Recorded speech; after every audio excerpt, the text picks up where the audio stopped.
ជំរាបសួរលោកគ្រូនេះគឺជា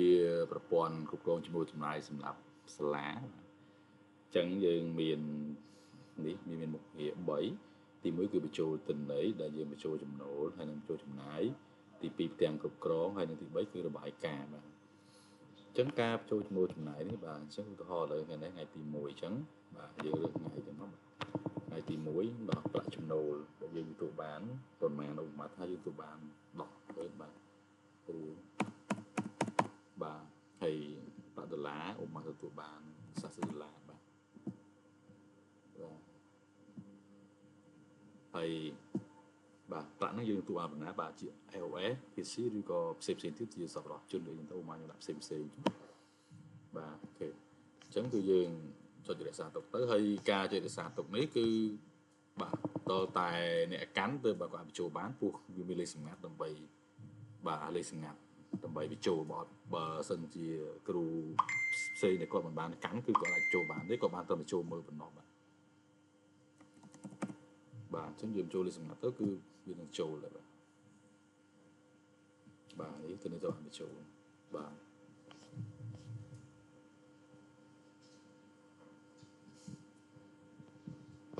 បាទហើយនេះពេលដែលយើងបញ្ចូលហើយទៅអញ្ចឹងយើងចង់ដឹងនេះទិន្នន័យនេះបាទយើងអាចចុចមកដល់ថ្ងៃទី1បាទយើងចង់មើលថ្ងៃទី1ដល់ថ្ងៃទី4ឬថ្ងៃទី5បាទយើងចុចប៊ូតុងស្វែងរកទៅ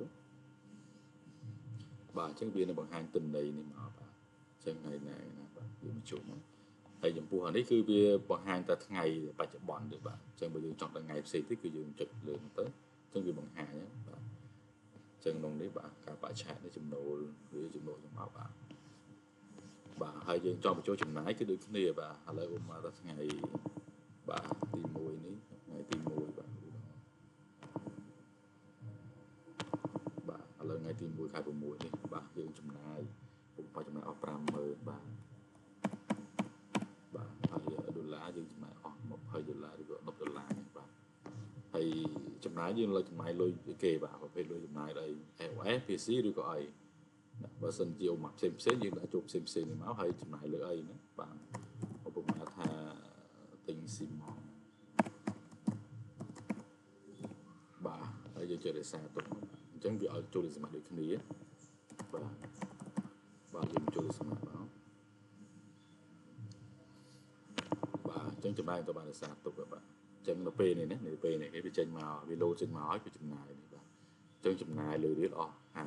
$50000$10ហើយជាប្រភេទចំណាយគឺផ្សេងហើយចំណាយលើទិញសំណល់បាទអញ្ចឹងសមតុល្យយើងគឺនៅសល់ប៉ុណ្ណឹងបាទហើយយើងចង់មើលរួមគឺទៅមើលទៅលើផ្ទាំងព័ត៌មាននេះបាទអញ្ចឹងលើចំនួនសរុបយើងប៉ុណ្ណេះដុល្លារប៉ុណ្ណេះហើយនេះគឺចំណាយយើងសរុបអស់ប៉ុណ្ណេះមកហើយសមតុល្យសរុបបាទនេះគឺសមតុល្យសរុបយើងសល់ប៉ុណ្ណេះបាទហើយនេះដុល្លារសល់ប៉ុណ្ណេះមកបាទហើយនេះគឺជាចំនួនតាមប្រភេទផ្សេងបាទអញ្ចឹង AOS យើងមានប៉ុណ្ណេះបាទហើយ PC យើងប៉ុណ្ណេះហើយផ្សេងយើងបានប៉ុណ្ណេះមកបាទហើយនេះគឺតាមប្រភេទនេះគឺហៅថាចំណាយតាមប្រភេទបាទអញ្ចឹងដូចយើងចំណាយតាមប្រភេទនេះបាទ AOS ចំណាយអស់ប៉ុណ្ណេះ PC ហើយផ្សេងអស់ប៉ុណ្ណេះមកដុល្លារប៉ុណ្ណេះអញ្ចឹងសមតុល្យសាច់ប្រាក់បាទ AOS គឺយើងអស់ហើយត្រូវបាទពាក់ទៀតបាទហើយ PC យើងសល់ប៉ុណ្ណេះបាទនេះគឺសមតុល្យតាមប្រភេទមួយបាទហើយយើងចង់ព្រីនរបាយការណ៍បាទនេះគឺយើងព្រីនរបាយការណ៍ឧបមាព្រីនរបាយការណ៍ពីថ្ងៃទី1ឬក៏បាទថ្ងៃទី30ខែ5ដល់ថ្ងៃទី13ឬក៏ដល់30ទៅឬក៏ចាំខែយើងទៅបាទអញ្ចឹងយើងចុចបង្កើតរបាយការណ៍នេះមកបាទអញ្ចឹងវានឹងបានរបាយការណ៍នេះមួយបាទនេះគឺជារបាយការណ៍ជាមួយចំណាយពីថ្ងៃទី30ដល់ថ្ងៃទី13បាទអញ្ចឹងវានឹងបង្ហាញមកបាទទាំងនេះបាទវាចំណូលចំណាយដូចខ្លះហើយនេះគឺវាសរុបខាងក្រោមនេះបាទសមតុល្យបាទអញ្ចឹងចំណាយទៅលើផ្សេងបាទអញ្ចឹងប្រព័ន្ធនេះគឺមានប៉ុណ្ណឹងបាទសូមអរគុណបាទសូមជម្រាប